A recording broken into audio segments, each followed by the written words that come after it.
let us conclude things with the name of our Humanitarian of the Year award. And who better to reveal the winner rather than me, but last year's winner. Please welcome a true legend, the Palestinian philanthropist, peacemaker, and businessman. It's an absolute pleasure to have him here with us tonight, Munib Masri.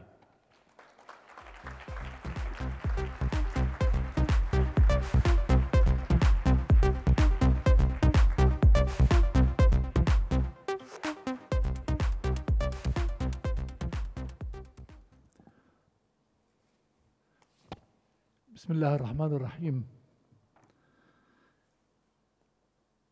What could I say, Tom, after you? It's very difficult to speak after you. I'll try. I'll keep trying. I came tonight from Palestine. I came tonight from a place where they told me to give you and send you a lot of greetings from a place waiting for their independence.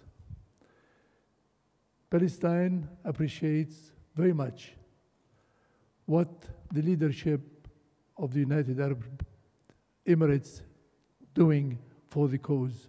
So from the hearts of the Palestinian people and the leadership, they would like to say thank you, thank you, thank you for the people of the Emirates and their leadership.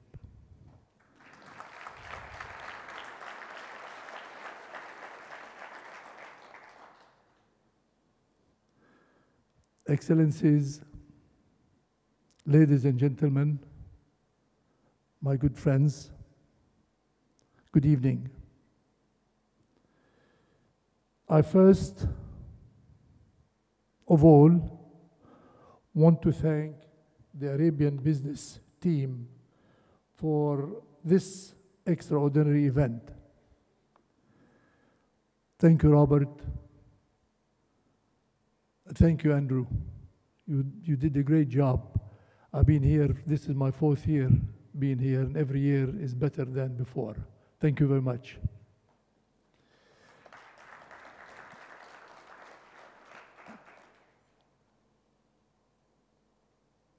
This year singles out our region's most innovatable leaders.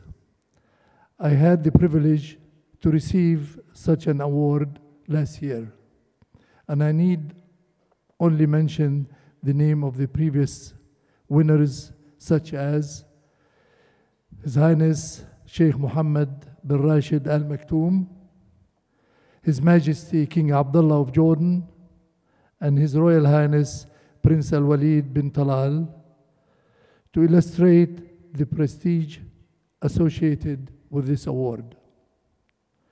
Ladies and gentlemen, it's my great pleasure to introduce the winner of this year's Humanitarian Award, an award which I humbly received last year.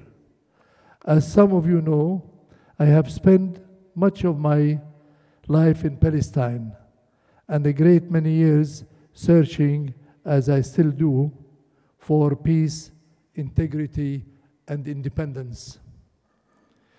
For many people, living under occupation is not a choice.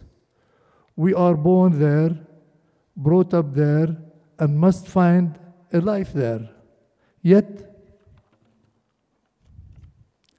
you watch, as many of you will have the television pictures of bombs, missiles raining down, and the blood of innocent young children pouring onto the street. We sometimes forget about a group of people who do have a choice. The medical teams who choose, yes, they choose to go to these desperate war zones and save the lives of desperate people. I salute them. I salute them with the best of my heart.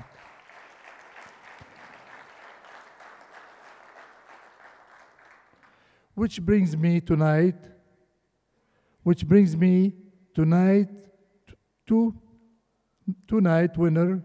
He is a British surgeon who for the past 20 years has spent many months each working as an emergency surgeon in war zones. On behalf of the Red Cross and the Médecins Sans Frontières, from Bosnia to Sierra Leone, to Chad, to Iraq, to Afghanistan, Syria, his last post. He told me tonight that he was in Aleppo and it was a terrible situation there. And for much of this summer in Gaza, Palestine. Working out of a Shifa hospital in Gaza City, tonight's winner performed countless life-saving operations on young children, including on 8-year-old Hala, with a hole in her stomach, a hole in her chest, and a hole in her back. Somehow, he saved her life. On another day, he saw 140 severely injured children brought into the hospital within 20 minutes and was forced to perform operations on the floor. Even when the hospital was evacuated because of a bomb threat, he refused. Yes, he refused to leave his patient on the operation table, choosing to stay and save his patient's life at great risk to his own. Tonight, I have brought with me many thanks for him from the people of Palestine. Thank you, doctor. Ask why he does this job. We ask him, why you do this job? He said recently, why I do it? Because I feel that I can offer help and support in desperate situations. I can offer help and support in desperate situation. Yes, he does, and he did.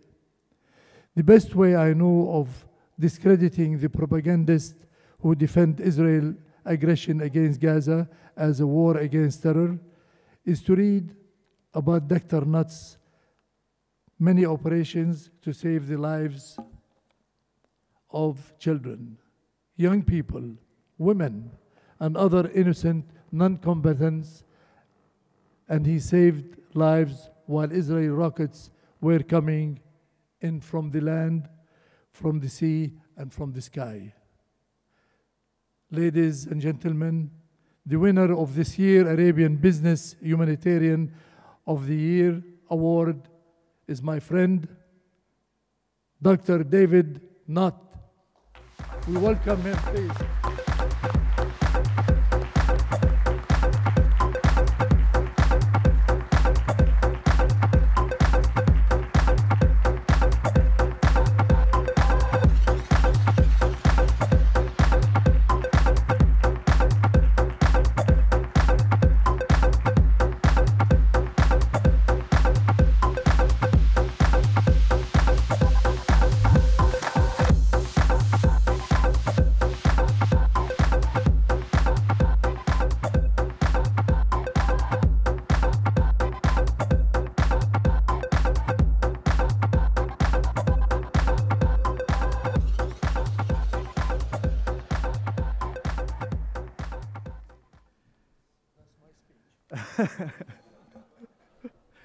So thank you so much for those beautiful words that you gave me. I have difficulty in following them, really. His Excellencies, ladies and gentlemen, I just really want to thank the Arabian Business Awards for giving me this opportunity and giving me this amazing gift. I didn't really expect anything like this, and I'm delighted to be standing here today. It really is a tremendous honor, which means so much to me. And tomorrow I'll be talking much more about my time, really, in the Middle East, which has been quite extraordinary in the last 3 months or so. I've dodged rockets and bombs and bullets, and been in Gaza for quite all the war that was happening the 3 weeks. I dodged 700 shells coming in from the sea and 400 from the tanks, and the F-15s that were dropping bombs constantly on the Gazan people. And I will also tell you a bit about what's happening in Syria as well, which I came back about 3 weeks ago, having been there for 6 weeks. And I hope that I can share some of my experiences with you tomorrow. But really, I dedicate this award to the doctors and medics who really go to dangerous places. We sort of have a calling to go, and although I work in London, I spend 6 weeks, 2 months of my year going to dangerous places really to help people.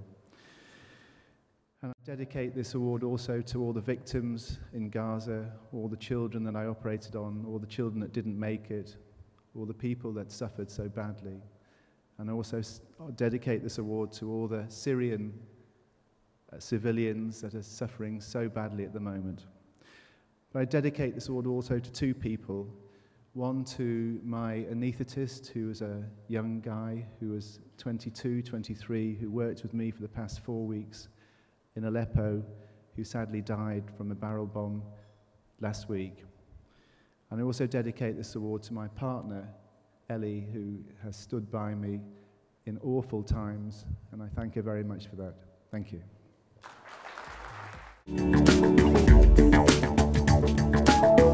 Let me invite up onto the stage our panelists. Craig Plum is Head of Research at JLL MENA, I should say. Come on up, Craig. Walid Espetar is Chief Executive of Juris, the real estate brokers. Walid, come on up. Adham Saleh is Managing Director of eZaid. Adham, come on up. And Tamas Klinotsky is the Managing Partner at Flat Reviews. So there we are. That's our panel for the afternoon. You'll get to put questions to them as well. Give them a round of applause. Gentlemen, welcome. Let me just get your initial answer to the question, starting with you, Craig. Should you buy a house in Dubai? I think clearly the answer is yes, definitely.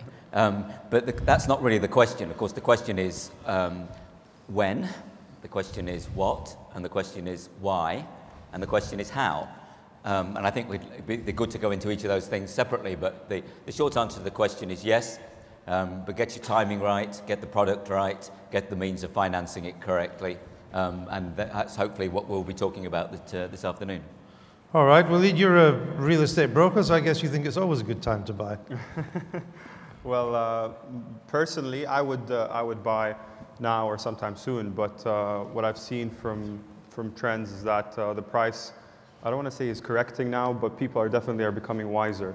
So people are deciding to either hold, or if something doesn't have the value, decide not to buy. So it wasn't like the old days where people are buying in large numbers just to liquidate within a month or so. People are much smarter now, so that's why I think it's a much better market. Okay, Adham, your initial reply? Well, I think Craig stole my answer, but buying a property in Dubai, of course, yes. It's a prestigious city. Depends what you want. You want an investment, or do you want to live in it? So it's a villa or an apartment, and again, where and when. So yeah, the answer is yes. Okay, well, we'll come back to some of these. Tamas, your overview? Definitely. Definitely. Yes. All right, well, Craig, let's come back to some of the questions. Let's assume for the moment we're talking about buying to live here, as opposed to buying to invest. But when you buy to live, you also hope it'll be a bit of an investment. Should you buy now? Obviously, that's very dependent on people's individual circumstances. I actually think we're moving into a period of time when it's good to start to look.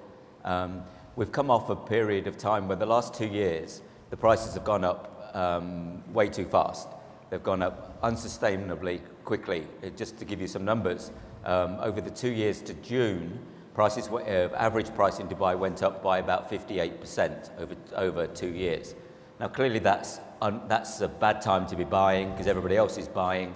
You're going to be in a very competitive market. What we've seen over the last 2 or 3 months is that heat has gone right out of the market, and we're starting to see prices stabilize. The question, of course, is where they'll go next. But really, yeah, it's a good time to be looking. I wouldn't be rushing, because our own, the JLL view is that the market is going to move sideways for the next year or so. We don't expect to see a major correction, but we don't expect to see major growth. So we're forecasting over the next 6 to 12 months, prices will move within a band of 10% plus or minus, and that's not a bad time to be looking to buy in. And I'll come back with some more of the statistics later, but just as general. Why has the heat gone out of the market? The heat's gone out of the market for two reasons. One, simply because the market was getting uncompetitive and people were voting with their feet and were saying, I'm not interested in these prices.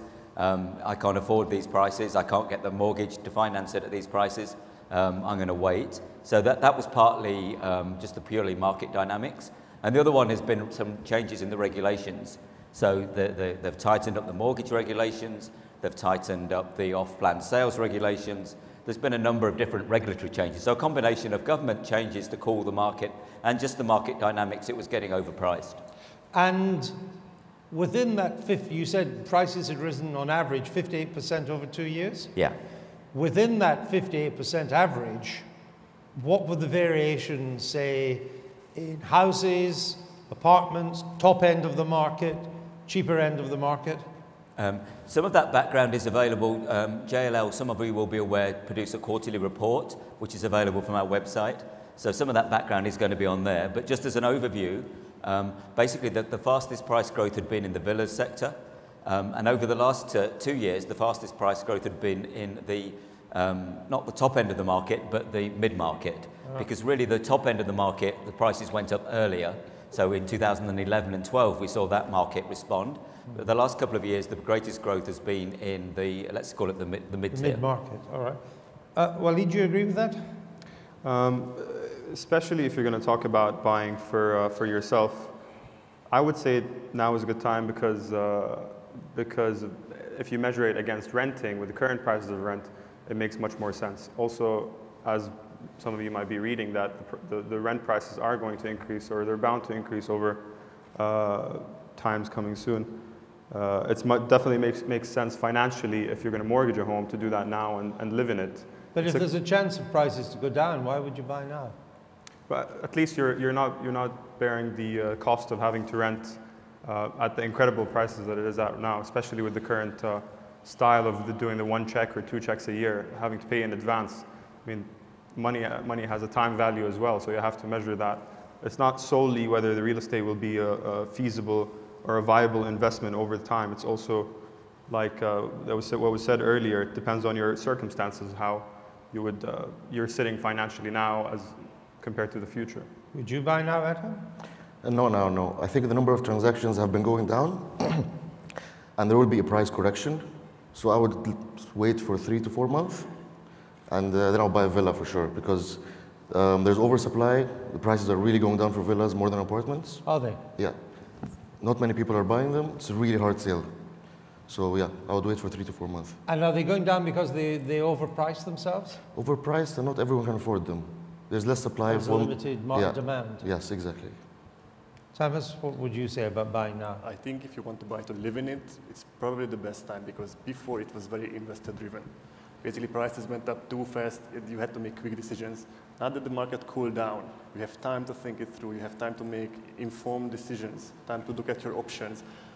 As much as an investor, maybe you are looking only at the financial part. Now you can get more information. How is it actually living there, and what are your real options? So you're saying buy now, but take your time. I say make an informed decision, and as somebody who will live in that place, you should do that, and yes, you have now the time to make that decision. Because do you think in the process of taking your time that prices might fall? No, I don't think that prices will jump up real high, so you don't lose if you actually put some thought in it and take your time making your decision. But he says that it could be plus or minus 10%. That's always the case, yes, but I don't feel that the real drop is coming. There are times when property prices just rise relentlessly. Now, they don't rise relentlessly forever. Yes. But there are times, you've seen it in the London property market now for over 10 years. It was true of this market before the crash in 2008, when it's always up, never down. I don't feel it will be any strange or really quick movement in the prices in the upcoming months. Greg? As I said, the government has taken some steps to cool the market. I think it's in everybody's best interest that the market doesn't continue to rise at unsustainable levels. People are saying that the price correction could be more than 10%. Some people are suggesting it could be 20 to 30%. The reason we don't feel that prices will correct 30% is because that the current balance between supply and demand is roughly in line. There is a lot of new supply coming on, but when you look at it, much of that is not for the next 2 or 3 years. A lot of the new projects that are being announced now are for 2018, 2019. If you look at the next couple of years, we're seeing supply levels at about 15 to 20,000 a year. That's new supply. And that's not excessive in this market. So I think we'll see the next couple of years demand and supply roughly in balance, and that's why we think the market will not see the big spike in prices that it did see. You have to remember that in 2008, 2009, prices came off something like 50%. So the first boom, the first bust was very dramatic. We think this next cycle will be much less dramatic, and that's a good thing. We'll get some more stability in the market. Adam, are prices back to where they were before the crash? No, not yet. They're not that high yet, but they will go lower, I think, because it's related to a number of transactions. It's as simple as that. Number of transactions going down, there is a correlation. I think it's a factor of half, I think. And it will take some time, 3 to 4 months. So if you were unlucky enough to have bought a property at the height of the boom, say 2007, early 2008, you would be sitting on a loss at the moment, a capital loss. Yes, definitely. You just live in it and enjoy the property. Yes, if it's not an investment. Yeah. Or try to auction it with us. Supply and demand. Is there a rough equilibrium in that at the moment, do you think? Yeah, I think. That's what I'm telling you. This is the good time to take your time. Because there's the demand, definitely there's always in Dubai, new people are coming. But the supply is, as Craig said, the new stock is coming up in 2 or 3 years' time. Where is the demand? What's the demand? What type of property is now most popular and where? Well, I want to also touch back again on the topic of, are you making a decision as a financial decision, or is it purely a real estate play? If it's a financial decision, it's always good to invest in real estate. That's the thing. It's not like the old days where you're at an off-plan sales office and people are lined up outside to pay 10%, 50% more. It's not those days anymore. I mean, that's in the past. That's not very healthy. That's what was shown throughout the crisis. But is it a good time to invest in real estate? Yeah, people are much smarter, as the rest of the guys are saying as well. It's that people are much smarter now about how much to expect for whatever area it is. The price, there's an anticipation of a certain price increase. Well, if you were to invest, as opposed to just buying a property to live in, if you were to regard property, residential property, as an investment, what would you expect the capital growth to be yearly between now and the end of the decade? Could be anywhere from 6 to 10%. It depends where, when, again, the property, 1 bedroom, 2 bedrooms, location, how much you bought it for. So what would you recommend for an investment? What type of residential? Well, the residential market is 80-20%. 80% apartments, 20% villas. If you want to break the 80%, they're mainly 1 bedrooms. That's the majority of it. Right. So if you want to look at 1 bedrooms at Dubai Marina, JBR, International City, Discovery Gardens, those are all hot properties and hot areas. Right. 2 bedrooms as well in Dubai Marina and JBR and in the Palm, for example. Those are hot 2-bedroom areas. So Craig, is it is it a one-way street to invest in property here? Are you sure it's always going to go up for the rest of the decade, if we take that as our time horizon? Definitely not. I mean, I think there's no certainty with real estate. I think everybody has learned from the previous crisis. If you'd bought before 2008, you would have expected it to be a one-way street. But I think we've all learned that the price of what goes up can come down. That's why I think we're going through a period at the moment where we might see some slight softening in some areas. But I don't think it'll be, as I said earlier, I don't think it'll be a dramatic fall. Our view is that we'll probably see a period of, let's say, 12 months with little change, and then from 2006 again it will start to grow. But obviously that's dependent upon the growth of the economy, there not being any external shocks like there was last time in terms of the global financial crisis or any other geopolitical issues. So clearly no certainty, but best guess from our perspective is that the market is close to the top. It's going to remain there for a while, and then it will slowly pick up again from maybe early 2017 and grow from there for the rest of the decade. Right. If you were investing, where would you buy at the moment? I'd be buying smaller villas. I don't think the location matters so much. I think it's more about the product. But if you're talking about where, the two areas where most of the growth in our view will be one to the south of Dubai, around Dubai World Central, around where the Expo is going to be, where the new airport is going to be. So that Jebel Ali area to the south of Dubai. The second area is Mohammed bin Rashid City, which is basically the big gap in the middle of Dubai.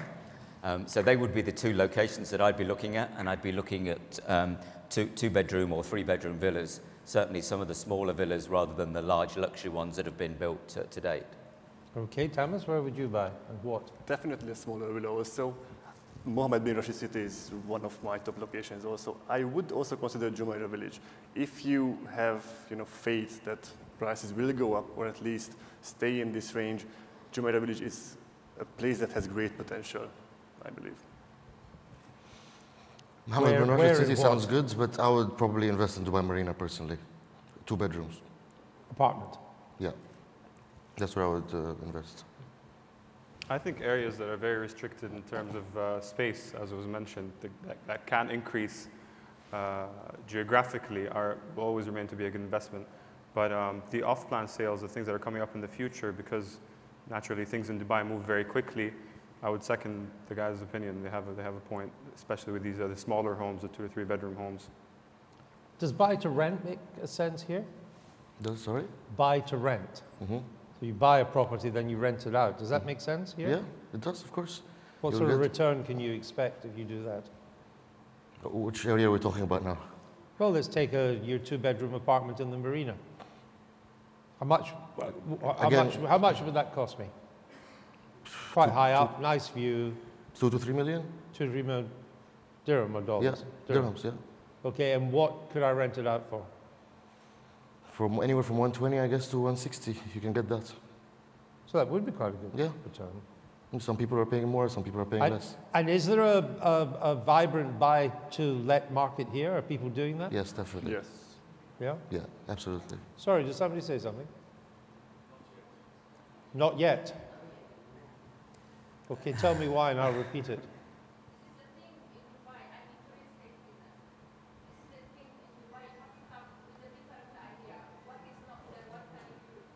So you're saying the buy-to-let market's not here yet?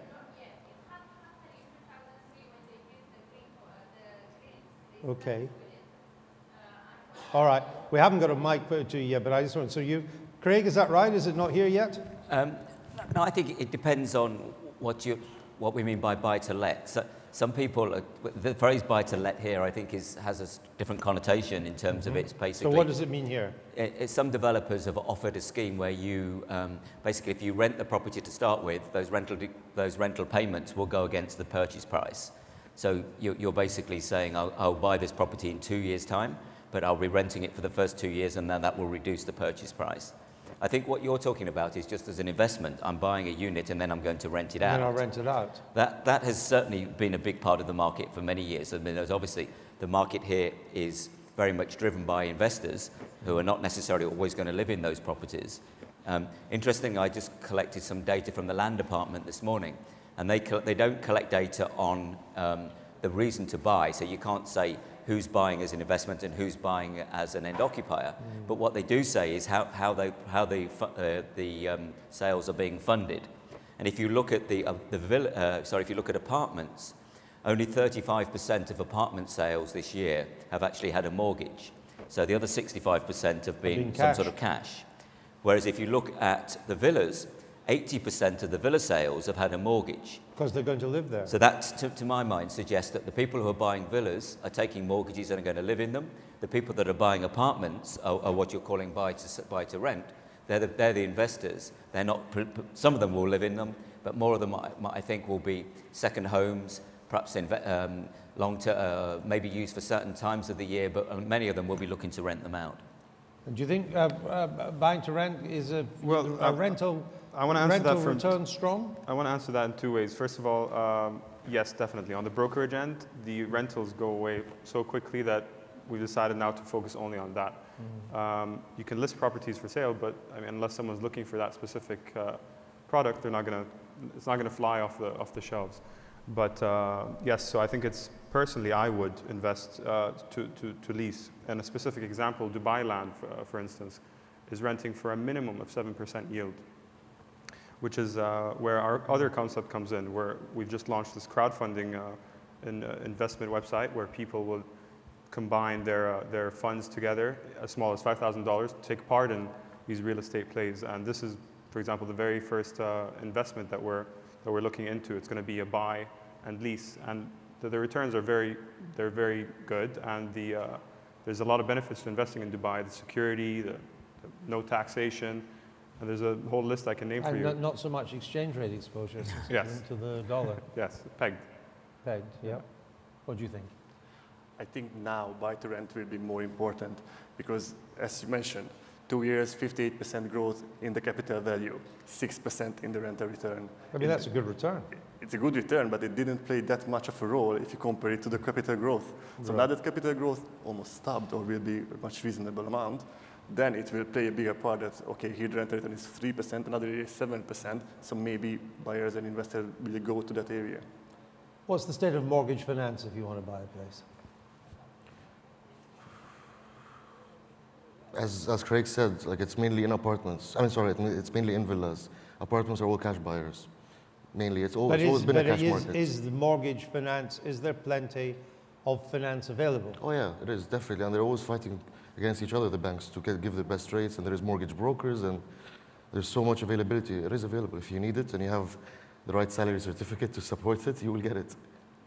So what can you, what percentage of the equity can you normally borrow? I think usually you put down 30%. 30? You put down 30% and you get a loan on 70. And you can borrow 70? Yeah. Is that right, Craig? Do you agree?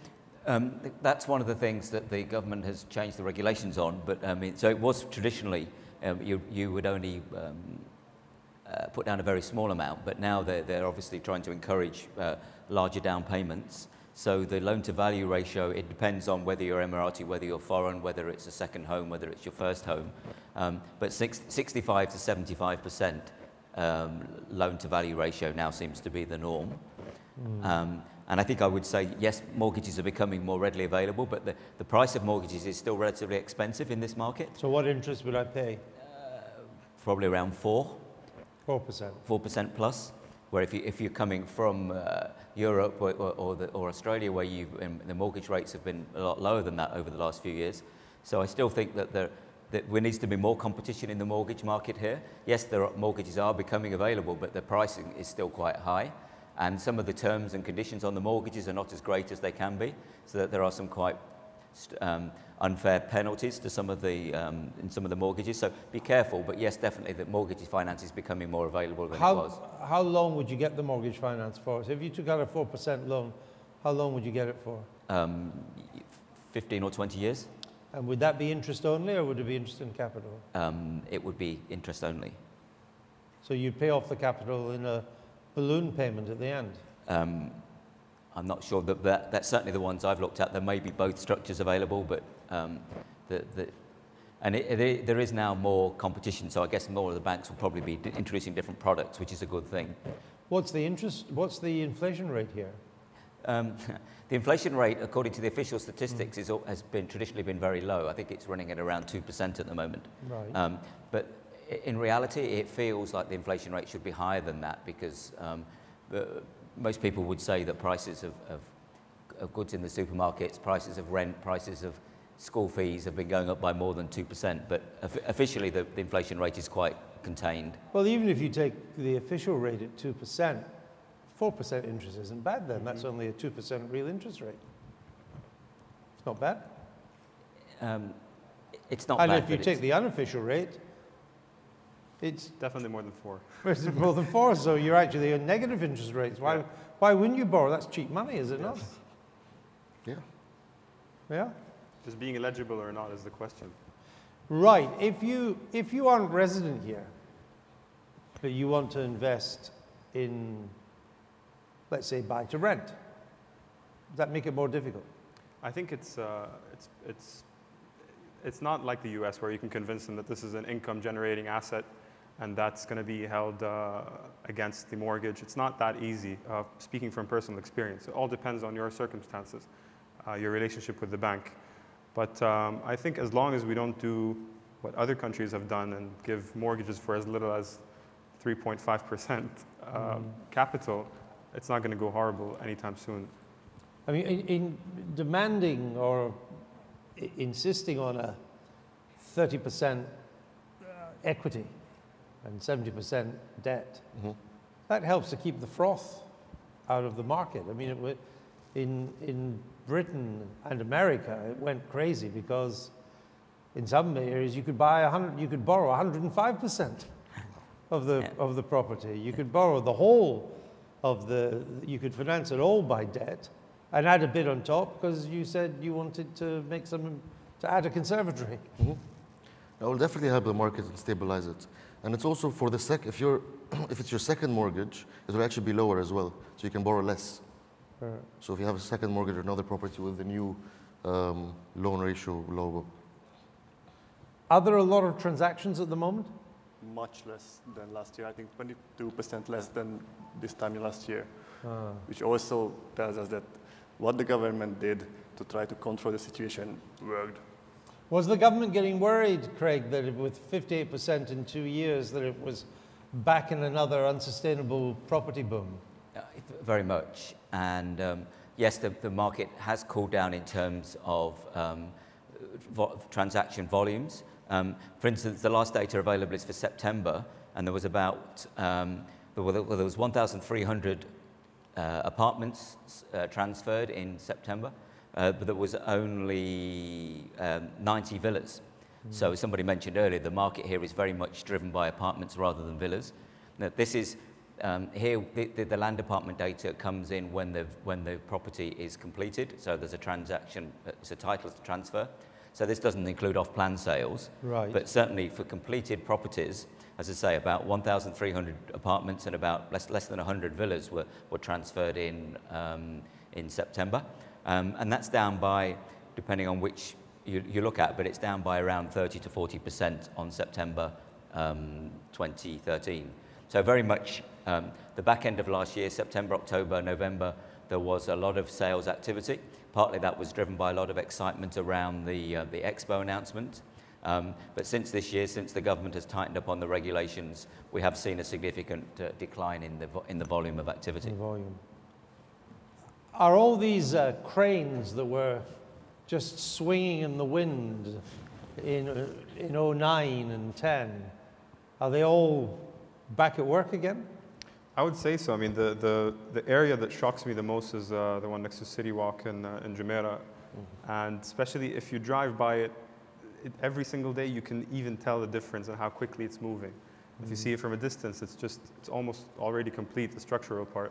So as much uncertainty as there is in the market as an end user, I think the country believes so much in itself and its future that it'll constantly keep constructing and keep expanding. And it's amazing to see that Emaar Tower, that's the new Address Hotel. It's going to be shared apartments, I think, connected to the mall. I saw that come up in maybe less than a year, and it's almost already, and it's amazing to see. And all these high-rise in the marina, they're occupied now? Well, I mean, there's very little land left in that area, the good land. So if I would say it's a very good success. The only negative part about the marina is maybe the traffic, but that's solved maybe Probably by today with the today firm. from the tram, you know. So they'll always, I think, expand and solve any issues that come up. So that's the message, I think, that's important to point out. But the world is still dead? Yeah, that's not happening anytime soon. There's It's not going to many, take some time. The market is picking up. These cranes they're moving. Not as fast as they were, but they're moving now. The world was maybe a step too far. Maybe, yes. They're very ambitious, but I think they'll manage to finish it at some point. And now Is it still there, or has it returned to the sea? it's being washed away slowly. What? It's being washed away slowly. There aren't many cranes on the world, but a lot of the other projects that have been around for some time are now being resurrected. Right. There's a big project called Dubai Lagoons, which has now changed its name to Dubai Creek Harbour. But many of the projects that were around in 2006-07 are now being dusted down. And of course, the big advantage of a lot of those areas is now a lot of the infrastructure is in place. So the Nakheel waterfront projects, the Dubai Creek Harbour, which is Dubai Property Group and Emaar, a lot of that infrastructure has been put in place already. So it makes the construction now a lot quicker because a lot of the basic infrastructure is already there. Is that the one next to my hotel, the Park Hyatt? Because there was a huge site there, which they started pumping out the water from the creek. And then the crash came and nothing happened, and now it's just rising out of the bay. That's a different one. That's the Jewel of the Creek. The Jewel of the Creek. But that's another good example of a project that, as you say, has been started many years ago and is now actually yeah, you can see it every time I come here. They've added more to it. So yes, that's another good example of a project that has been around for a while. But so I think that's quite encouraging. And the other encouraging thing I would say is that we're looking at differences in this cycle to the last cycle. Is that a lot of these big projects are now being undertaken in a phased manner. So they're not starting the whole project at the same time. They're starting 1 or 2 towers and pre-selling those. Sorry. So when you're looking at the product launches, you're only seeing 1 or 2 towers being launched in any one project, not the whole project at the same time. So I think that's a much more sensible and much more phased approach. And I think that's going to help avoid the boom-bust cycle that we saw last time. And what about the quality of what's being built now? Has that improved? There was quite a lot of substandard stuff in the run-up to the crash of 2008. I think it's about the same quality, really. Really? Yeah, I don't think quality improved or went down. I think it's about the same quality, not much changed in that. It's all about the speed of delivery. Yes. Actually, our website is people reviewing where they live. And we see that there are certain areas that basically try to build as fast as possible, and now they pay the consequences. Right. And unfortunately, I have to agree, I don't see They've they're not building learned the lessons slower. of As that. you mentioned, they are building really fast. And Have they, in the new buildings going up, have they worked out that you have to put sewage systems in, or have they managed to forget that as well again? No, I don't think they forgot that. How on earth did they forget it first time round? In which area? Well, there's a lot of areas that haven't had proper They sewage. probably had a lot of pressure building, trying to meet the deadline. They've and- got all these enormous, everybody's seen it on YouTube, these enormous, endless line of sewage trucks, all of which we're wondering where it's going. Where is it going? Into the sea, maybe. But no, I'm looking for a place for myself now. So I'm going to say, not as an end user, not involved into in the industry from a financial profitability point of view, but there's definitely it's getting better, the quality of real estate, because people, the developers are realizing that it's not anymore the craze of just buying a place for the sake of having real estate. People want to live somewhere they're enjoying. So the newer real estate that I've been seeing is definitely much better than the older stuff. You think? Yeah. He doesn't think so. A difference in 5 years, maybe. Well, it depends where you look. I agree with you, of course. The cheaper areas to maximize the profit are always going to use the cheaper products and just get it done quickly. But the nicer areas, speaking about DIFC and the Palm, what's coming soon is, or just developed, is definitely much better than the older stuff. So I'm not talking about 10, 20 years. I'm talking about even the last 3 to 4 years. Where are you looking? I don't like to name names, but specifically there's a building. Well, you think the property values might come down if people know you're looking. There goes the neighborhood. No, the DIFC, is one example that I'll give, because it's so small, and land there now, the land that you'd want to develop, it's so rare. There's only 2 to 3 properties still available that are very hot products. But the newer buildings, for example, Burj Daman, are definitely multiple times better than the older stuff. Index Tower, where I currently live, you're right, there's a huge sewage problem. There's little things that shouldn't have happened, but you can see where they cut costs because of, as well, the company that was backing it. Financial issues and trouble in general during the crisis. There's definitely corners that were cut that takes away at the building. It was supposed to be designed by Norman Foster, and it has to have that value, but unfortunately, from someone that's been living there for a year, it doesn't have that ring to it. But the stuff that's coming up, definitely, they're adding that value. And what commission are you going to charge yourself? Well, that's the best part of owning your own brokerage. Is that. So, all right, what commission would you charge me? For rental? No, for me to buy a place? It's 2% usually. So 2%, well, that's quite low. It is, I would say so. I mean, you're allowed to choose whatever you want. By internationals, I mean, when I bought a place in New York, I think it was 5 or 6%. Well, if I can convince, if I get the buyer and the seller, I can convince them each to pay 5%, that's my right. I mean, you could do that. But the norm, what people expect is 2% from each side, so 4% total, if you're sourcing the real estate and you're sourcing the buyer. But if you're doing one end of the transaction, it'll be just 2%. What would you charge? As a buyer, nothing. It's free for you. Yeah. We believe in our auction house. It's the seller that gets it. 2% from the seller, and that's it. That's it. Because the buyer is already paying millions, plus the transfer fee in the Dubai Land Department, plus the NOC charge. I mean, it's hard enough to find the buyer, and you're taking 2% of him. I think you should take care of the buyers. Exactly. He said your business model's flawed, he says. I think that's the mentality in the region, that even if you're buying a tower for $500 million dirhams, 1% is really going to hurt psychologically. You wouldn't want to shell out that 1%. And that's normal because people are very investment oriented. Are commissions competitive here by international standards?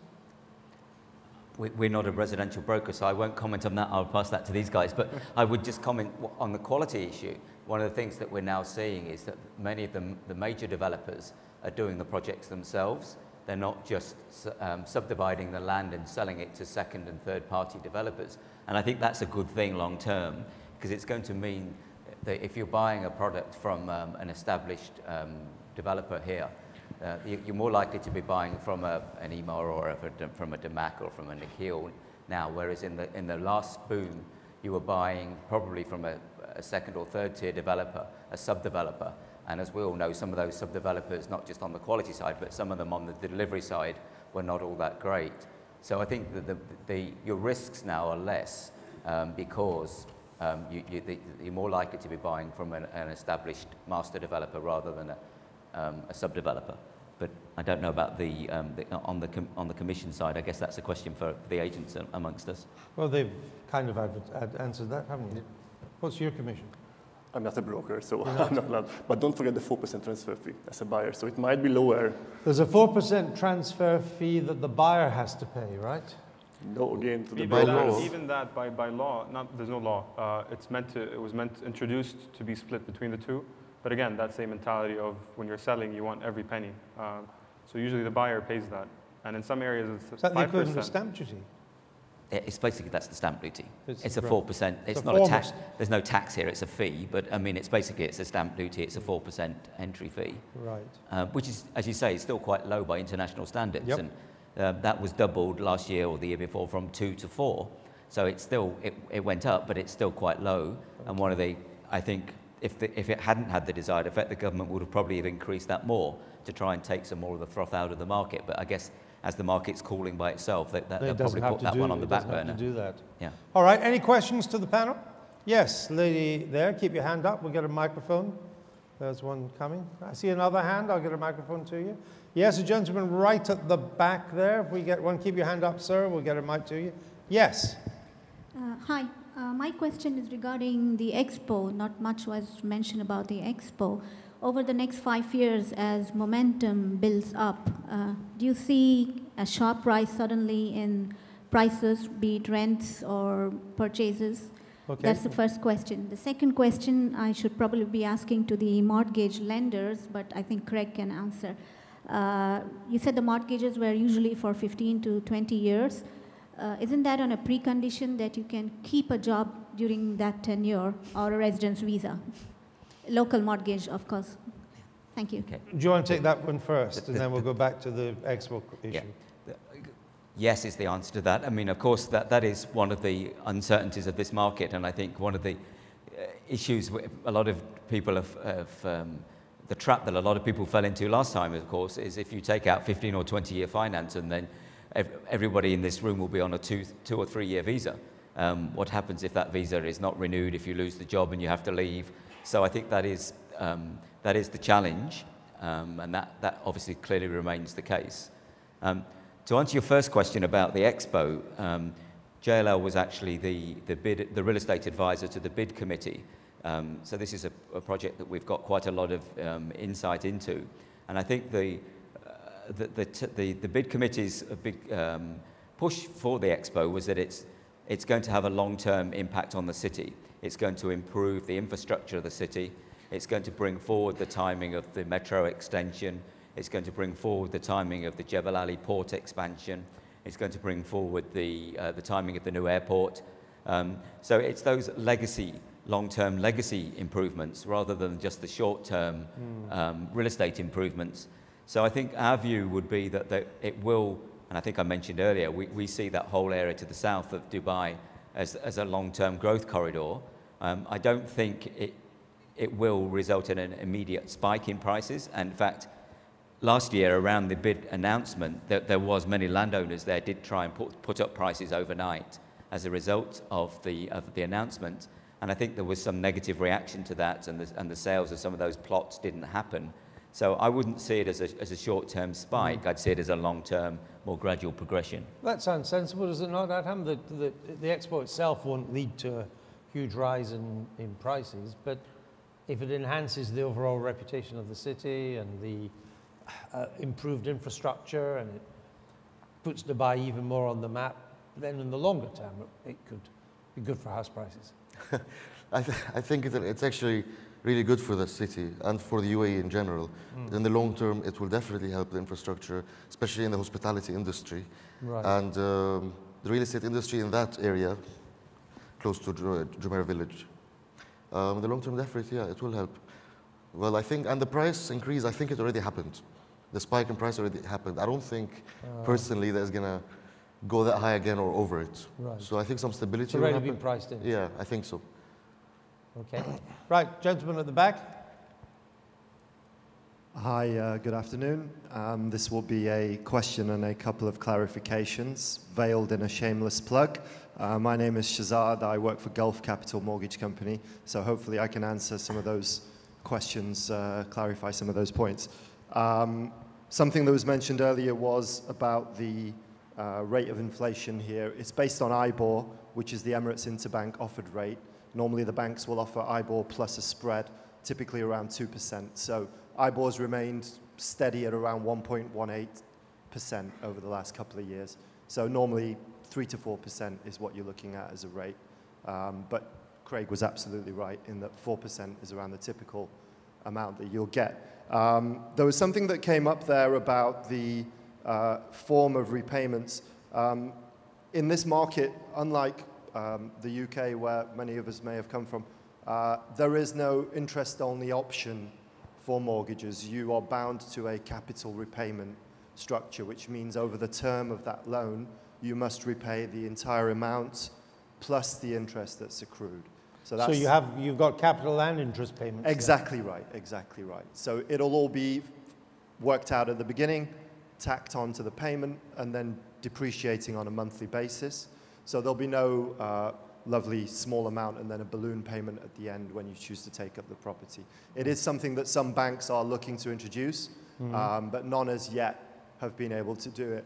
On a related point, the buy-to-let scenario, if you were an investor looking to buy and use leverage, use finance to acquire that and offset that with your eventual rental income, It's something, again, that's very new. There are a couple of banks, guys, that have started to do it now. If you want any advice, please do ask me afterwards. No, I think we got that point. I told you it was a shameless plug. No, shameless is the word. Indeed. Where's the question? All right, you're running out of time as well, so get on with it. So the question at the end of all this is, given that the UAE is not the typical market from real estate perspectives, given that globally many markets do move in a kind of 7-year cycle, does the esteemed panel see that cycle being repeated here? Are we at the end of that 7 years? Choose someone to answer that question. Let's go with Jones Lang LaSalle because they've got the numbers.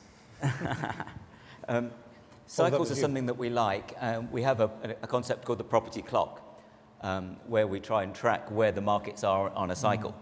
And if you actually look at the property clock for Dubai, the peak of the market was in 2008.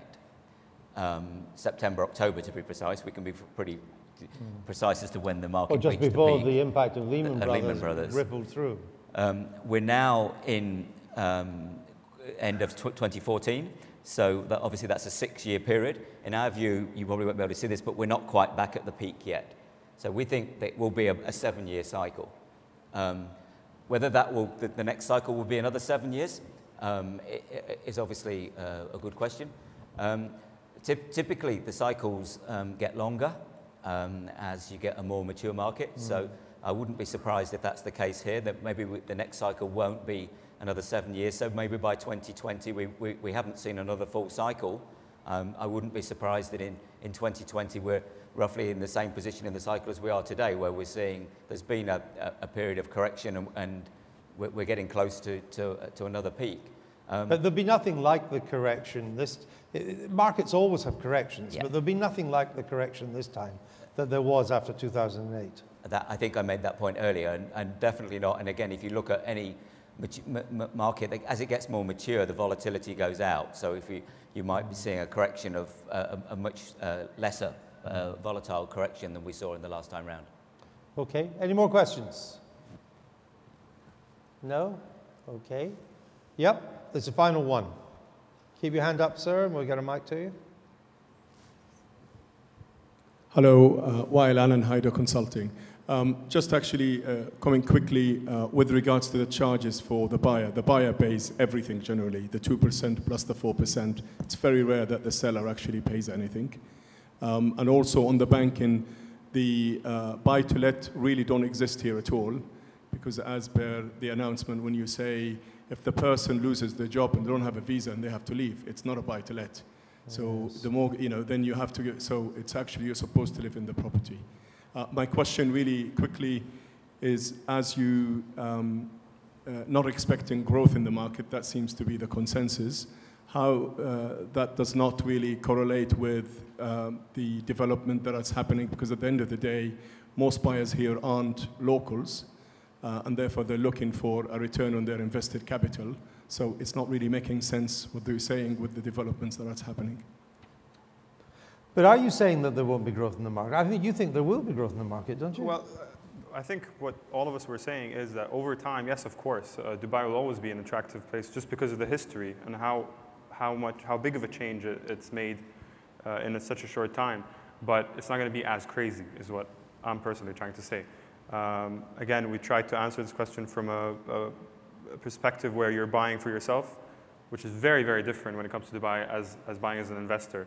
But if you'd been to Expo, the Expo that had just happened, sorry, the Cityscape, you'd realize that there's things that you've never even imagined. Yet again, Dubai has found another way to shock everyone with newer plans. So in the long run, of course, yeah, it's definitely an attractive market. But in the short run, now people are much smarter. They're not throwing money away like they used to. That's, from a brokerage perspective, that's what we're seeing as well. Okay. Did you want to add something, Craig? Yeah, I think the important point is that if you're looking at who's buying, I mean, some of the people are buying to live in it, and obviously the population is growing, so you can measure that. But you've got to remember that a large number of people in Dubai are these investors, and really the world is your oyster. So the pool of people that could be buying in Dubai is almost infinite. So yes, clearly there will be continued demand for good quality real estate in Dubai. All right, well, you're advising us to do so. Let's see if you put your money where your mouth is. Have you bought? No. You haven't? That's not a very good recommendation, is it? Have you bought? A long time ago. Long time ago. No regrets? No. Quite happy with it. It's gone up in value? Mm-hmm. Yeah. Yeah, it was a good buy. Recovered a bit from, went down after 2008, but bounced back again? Yeah, it was good. Why have you taken so long? Personally, my first purchase will be hopefully in 3 years from now. 3 years you're going to wait? From now, because I've done an off-plan purchase that's on a payment plan, so that's fingers crossed. That's an investment, the off-plan, or is that for you to live in? As per my calculation, hopefully I'm going to live in it at that time. Craig? I haven't bought in Dubai. I'm overexposed to real estate elsewhere. So, but I wish I had. There you go. You can take their advice for what it's worth. Because only 2 of them are following their own advice. But then they're in the property business. Okay, that brings us to, and I give our panel a round of applause. It's really interesting.